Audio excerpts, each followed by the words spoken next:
అందరికీ నమస్తే అండి. ఇప్పుడు ఎలక్షన్ రిజల్ట్ వచ్చిన తర్వాత ఈ వైసీపీ ఘోర పరాజయం పొందింది. కనీసం ప్రతిపక్ష హోదా కూడా రాలేదు వైసీపీకి.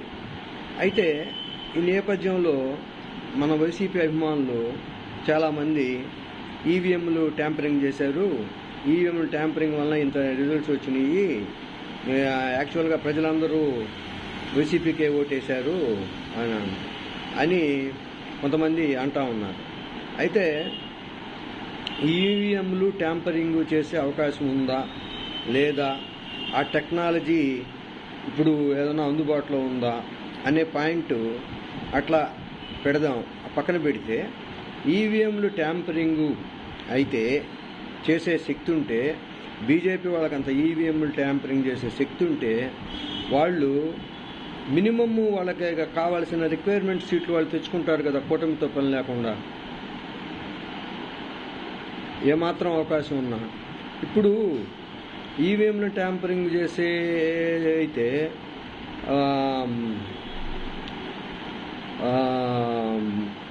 బీజేపీకి కనీసం బీజేపీ పోటీ చేసిన స్థానాల్లో మన ఆంధ్రప్రదేశ్లో అన్నీ గెలిపించుకోగలరు కదా. అంటే అనేక కారణాలు, వాళ్ళు జగన్ చేసిన కొన్ని లోపాలు, మళ్ళీ అదిగాక వీళ్ళు అందరూ కలిసి కూటమిగా ఏర్పడటము, యాంటీ ఎస్టాబ్లిష్మెంట్, ప్రభుత్వం మీద కొద్ది వ్యతిరేకత. అంటే ప్రభుత్వం మీద వ్యతిరేకత అంటే అది ఏ ఎలక్షన్స్లోకైనా 2-3% ఉంటుంది. ఎందుకంటే ఇప్పుడు ఒక పోస్ట్ ఉందనుకోండి, ఒక పోస్ట్కి ఆ ఎమ్మెల్యే దగ్గరకో కార్పొరేటర్ దగ్గరకో ఎవరో ఇద్దరు ముగ్గురు ప్రయత్నం చేస్తారు. ఇద్దరు ముగ్గురు ప్రయత్నం చేసినప్పుడు ఆ ప్రభుత్వం వాళ్ళకి ఒక్కళ్ళకే అవకాశం కల్పించే ఛాన్స్ ఉంటుంది అన్నమాట. అప్పుడు ఈ ముగ్గురు వ్యతిరేకతగా ఫీల్ అవుతారు. ఈ గవర్నమెంట్ నాకు పని జరగలేదనే వ్యతిరేకత వస్తుంది. ఈ విధంగా ప్రభుత్వ వ్యతిరేకత, అది కొన్ని పాలసీలు, జగన్ చేసిన పాలసీలు కేవలం బడుగు బలహీన వర్గాల వరకే ఎక్కువ పెద్దపీట వేసాడు, మిగిలిన ఓసీలకి అంత ప్రాధాన్యత ఇవ్వలేదు అనేది ఒకటి ప్రజల్లోకి బాగా చొచ్చుకొని పోయింది.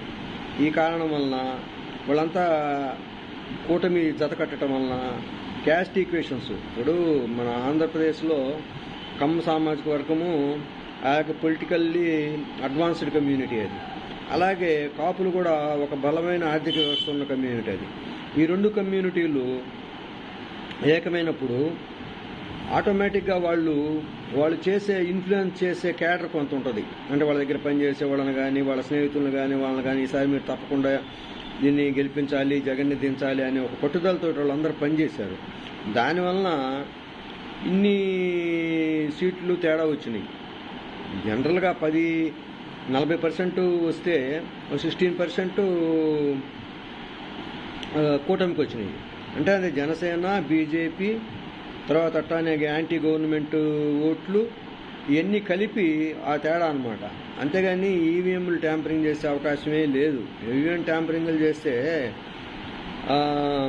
గొట్టిపాటి రవికుమార్ వాళ్ళ చుట్టమే కదా ఇక్కడ మన దర్శిలో ఓడిపోయింది. అది ఎలా సాధ్యమైంది? కనీసం మన పులివెందుల్లో జగన్ గెలిచాడు, అది ఎలా సాధ్యమైంది? జనరల్గా బాగా డిఫరెన్స్ వచ్చినప్పుడు, ఊహించడం జరగనప్పుడు ఈ మాటన్నీ చెప్పడమే. కానీ పోనీ ఒక్కటే ఈవీఎంలు ట్యాంపరింగ్ చేసే అవకాశం ఉంటే రేవంత్ రెడ్డి తెలంగాణలో ఎట్లా సీఎం అవుతాడు?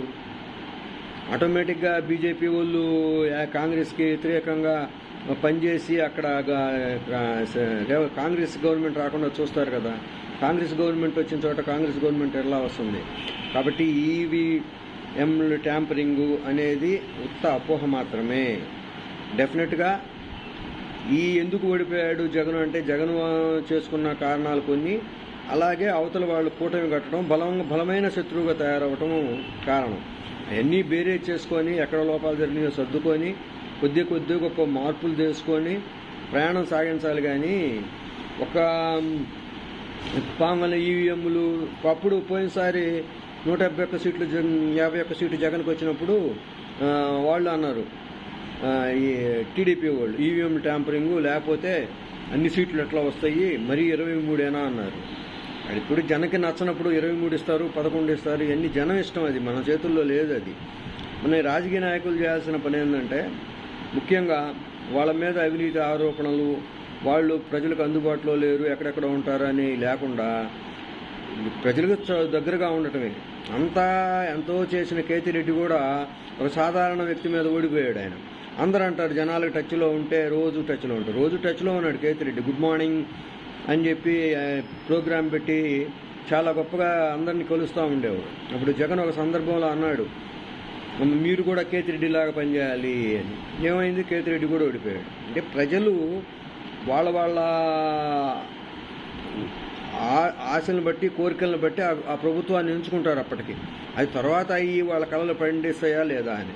ఇప్పుడు చిన్న ఉదాహరణ, జగన్ 3,000 పెన్షన్ ఇస్తూ ఉన్నాడు, చంద్రబాబు నాయుడు 4,000 పెంచుతాను అన్నాడు. 4,000 పెంచుతా అంటే 5 ఏళ్ళకి సంవత్సరానికి 12,000 పెరిగినట్టు.